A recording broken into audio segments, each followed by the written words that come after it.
Chapter 5, Leisure, the Where. What is school? Etymology, Greek, skole, leisure. Definition, school, place or establishment for instruction. My thoughts, a group of fish swimming together with no particular direction. What is school? Education is the most important aspect in our survival as human beings. It is the process of sharing the accumulated experience of mankind. But more importantly, education is the way in which we find our meaning in life. In ancient Greece, school was defined as leisure, but I doubt the youth in our elementary, middle, and high schools would describe it in a similar fashion. When I graduated high school, I had never read an entire book from beginning to end in my entire life. I am not including adolescent picture books with giant bold font normally containing less than 100 words. I read 3 or 4 of those and enjoyed their ability to tell a story quickly. My whole life, I've despised books and preferred watching movies or playing outside. That is why my parents were shocked when they noticed my habit of reading after graduating high school. They said things like, "Now, if you just would have applied yourself to your schoolwork in the same way that you read now, then you would have made straight A's." I would just smile and laugh because I felt so joyful to no longer be in the prison that we were discussing. But I also remember feeling deeply concerned for their lack of understanding. At the time, I didn't even know what I understood. Although I didn't see the significance at the time, in retrospect, I can't ignore the coincidence of reading immediately after leaving the 12-year institution where reading books was most heavily encouraged. But now it makes perfect sense to me. When I was no longer forced upon a variety of books full of boring and uninteresting material, I began to warm up to the idea of reading books with material that fascinated me during my leisure. When I was in middle school, if my parents opened up my algebra book in front of me on the kitchen table, I would sprint out of my chair, through the laundry room, and out the back door to play basketball for hours. If my parents would have placed a Sports Illustrated swimsuit issue in front of me, I would have called Drew, my best friend, to share the name of my favorite model. I then would have studied the bikinis and airbrushed bodies for hours. When I first started reading books after high school, my parents were stunned and unable to connect the dots.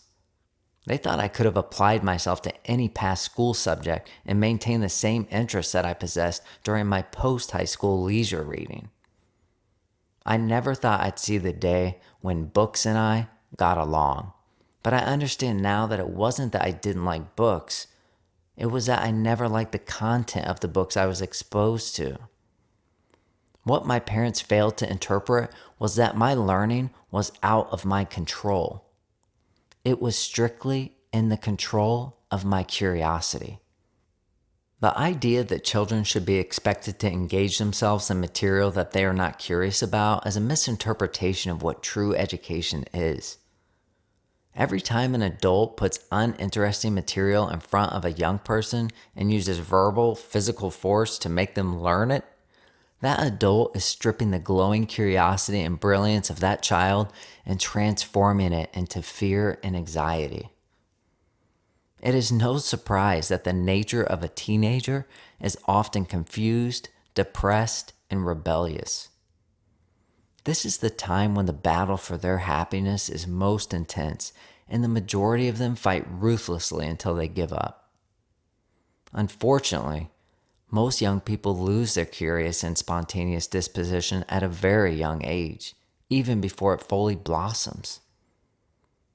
They lose it because instead of someone guiding them along, showing them the way as a true teacher would, they have adults forcing them down a path that they have no desire to travel.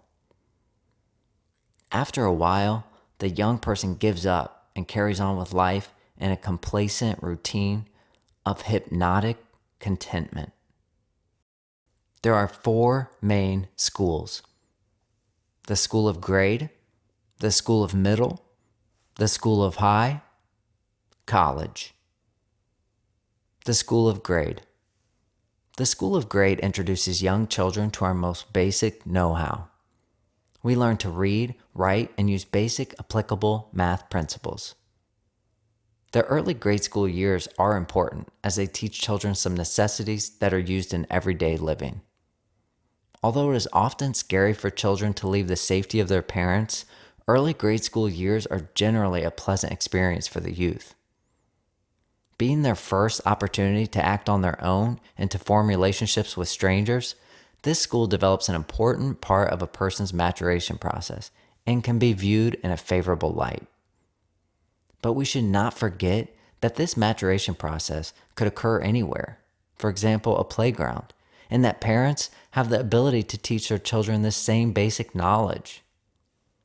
Let's not forget that grade school is a large, logistically sound daycare.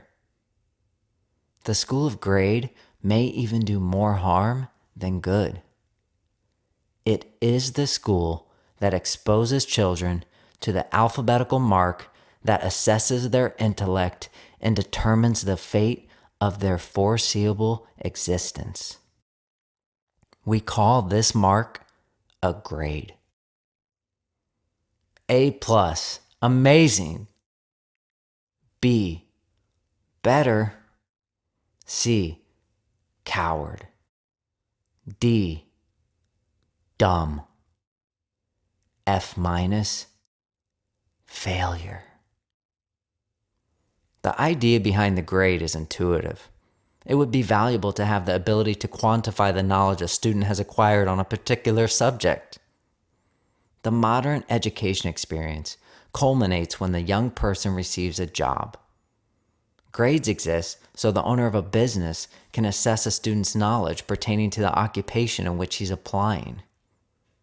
Grades also help determine one's ability to obey and their willingness to maintain the status quo.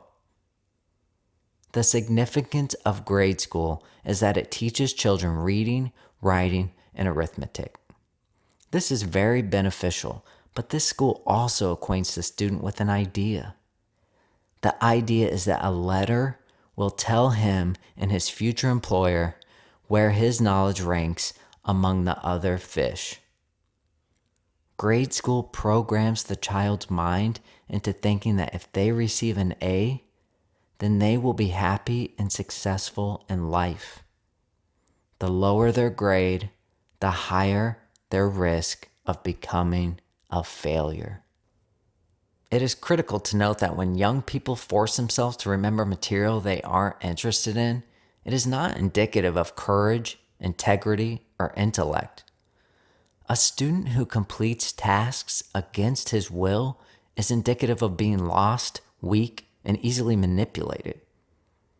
When we aren't sure of the reason we are doing something, then we should allow our courageous curiosity to question until we can make sense of what we are doing. The problem is that we've allowed ourselves to believe in a fictional education system for a long time now.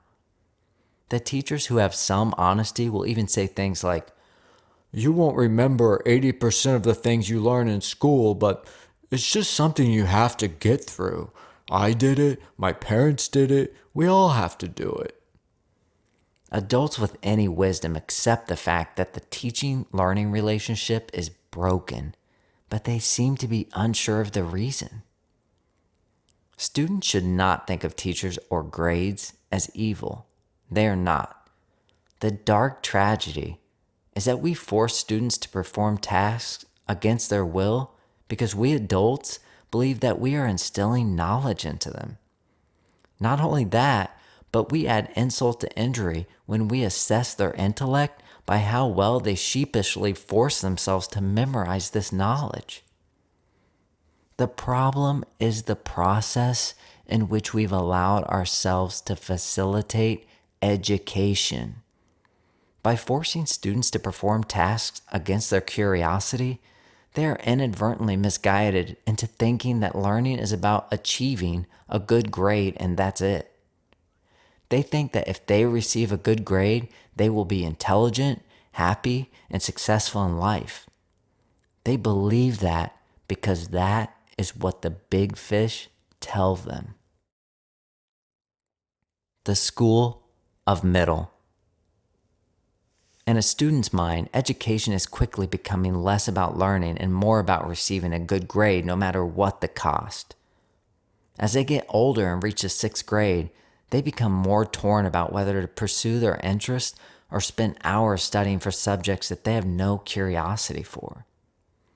Their whole intention tells them to play and follow their interests, but parents tell them to get a good grade. At this stage, they are caught in the middle. The school of middle may be the toughest for students. It is a time when our education system makes them take on more unfamiliar subject matter that they can't actually wrap their heads around without some serious effort. Besides the schoolwork, students are faced with changing bodies and emotions that provide them with an additional challenge. As students become teenagers, they continue to struggle with their lack of desire for school. The teachers notice poor grades during this distracting time in a young person's life and sometimes blame their own lack of ability for their students' poor grades. Most teachers combat this problem of the student's retaining of information with a variety of rote learning techniques. In other words, they come up with clever sayings and phrases so that the student can robotically memorize material at the expense of understanding how the material relates to their lives in reality. Students memorize hundreds of sayings and phrases to achieve an A+ on the big test. The student wins for receiving a good grade, and the teacher keeps her job because her students are scoring well on tests. The fact is that the students never learn the material and even forget the clever sayings a week after the test date. But their parents still reward them with new technological devices. The students have more time to play and think about the opposite sex, and less time to hear their parents complain about a lack of studying and poor grades. The intelligent young people who haven't been completely brainwashed are highly aware that they are going against their will to perform menial tasks, homework, that aren't adding any real experience to their lives.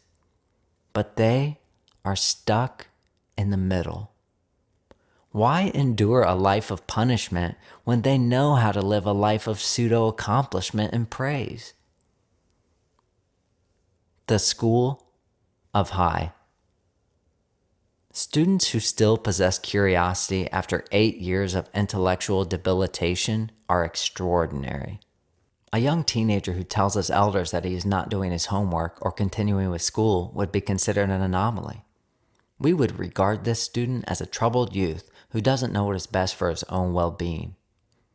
If done in a respectful manner, this act would be a remarkable protest displaying the utmost courage and nobility. But I doubt the assistant principal would consider it inspiring.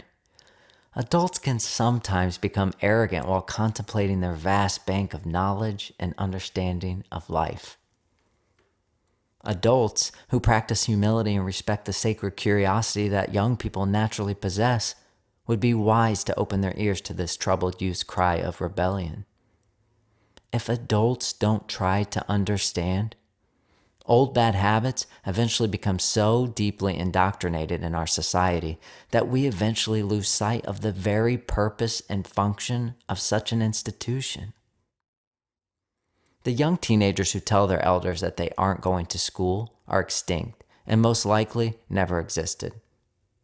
Most students love their parents too much to rebel against them and even believe deep down that their elders must know some secret benefit of school that they don't yet understand.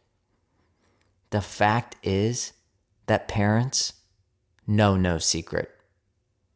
They believe going to school is what all people do, and they want their children to be normal. And of course, there's the fact that people cannot receive good jobs if they haven't received a grade indicating that they are knowledgeable. As a result, most young people enter the school of high with intentions of receiving good grades no matter what it takes. As they are now more mature, many students understand the mockery of an education that they are actually receiving. In order to hide this troubling realization, they numb their emotions in a variety of ways, all of which make them high. High school symbolizes the transition from teenager to young adult and is meant to be an empowering time in any person's life. More responsibility is required of students as they are given the privilege to drive, watch rated R movies, buy cigarettes, vote for leaders, and enlist in the military. They are eager to take on these new responsibilities, but feel phony as they continue to childishly sit through hours of geometry lessons with no idea why. That is not to say geometry is useless and that no student should learn it. The point is that only those students who are curious about geometry should learn the useful subject. Those who aren't curious about geometry must suffer a constant push and pull of emotional uncertainty. Numbing themselves makes these feelings of instability and uncertainty much easier to cope with. In the School of High, many students do numb themselves temporarily or permanently with drugs, music, sports, philosophy, etc. Some of these students certainly demonstrate ignorance with their reckless abuse of certain substances, but many of these lost students are the brightest youth who are fighting to find their voice and identity. These intelligent students are often the ones who struggle the most with their grades. While they have the capability to earn straight A's, they realize the schoolwork they're doing is trivial and dismiss it. Many students numb themselves much earlier in the school of middle, while others don't even have the conscious initiative to numb themselves. Their parents did it for them at a much younger age, with tactics including, but not limited to, fear, discipline, and guilt. These are the students who blindly buy into the fact that forcing themselves to learn uninteresting subjects is a part of life that must be accepted. These model students often make straight A's throughout their education. Upon graduation from the School of High, those few who don't lose curiosity and don't numb themselves to death have the choice of whether or not to move on to yet another school. This institution is a very powerful force in society, and the alphabetical marks students receive here are not to be toyed with. The grades we receive in college will ultimately determine how many houses we own, what neighborhoods those houses are in, and what types of vehicles rest in their driveways. College. Upperclassmen and graduates from the School of High are in an interesting quandary as they must choose whether or not to pursue an even higher education. This is a new experience as they were forced to attend their previous schools. The choice isn't a dilemma for all students.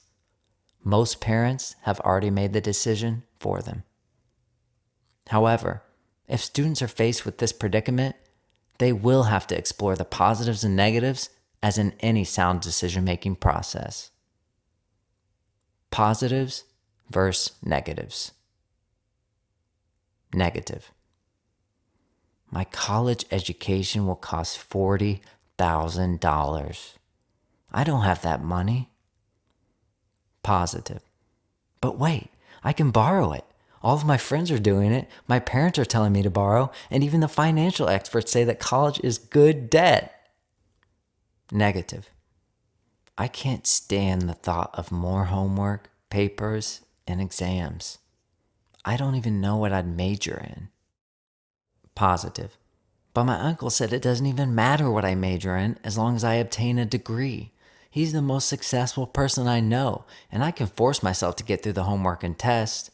I did it in high school, and my older brother told me that copying homework with friends is much easier in college. Positive. I will be living with my friends in a dorm room, and we will accumulate so many great memories partying and going to social events. Positive. The campus is beautiful, and I will meet so many new people. I could even try to walk on the soccer team. Positive. I don't know a single person who thinks I shouldn't go. Positive. Maybe like in Good Will Hunting, some wise old professor sitting in a dimly lit office will unlock the true potential I know I have. Positive. There will be so many girls. Okay, so maybe going to college isn't much of a choice to be had, but it is not illegal if a student chooses not to attend. By the time students are juniors and seniors in high school, they have been so heavily bombarded with the societal pressure of attending college that it would be inhuman to refuse this colossal institution. Of all the schools we attend as young people, college is definitely the institution where a student can receive a resemblance of an education. This is strictly due to two reasons. One, teachers have the freedom to profess various beliefs and cultures. These professors can open a young person's mind without fearing punishment from principals and lawsuits from dogmatic parents. Two, students have more freedom to choose the areas they wish to learn about. A more flexible curriculum allows them to better follow their curiosity. Although college can offer a resemblance of an education, it most often graduates students who have only accumulated experiences, not education. It seems odd that the most commonly agreed upon benefit of attending college is that young people get to live on their own and learn the responsibility of maintaining an independent lifestyle as adults. The argument that the primary benefit of college is the meaningful experiences accumulated during the 4 years is obvious.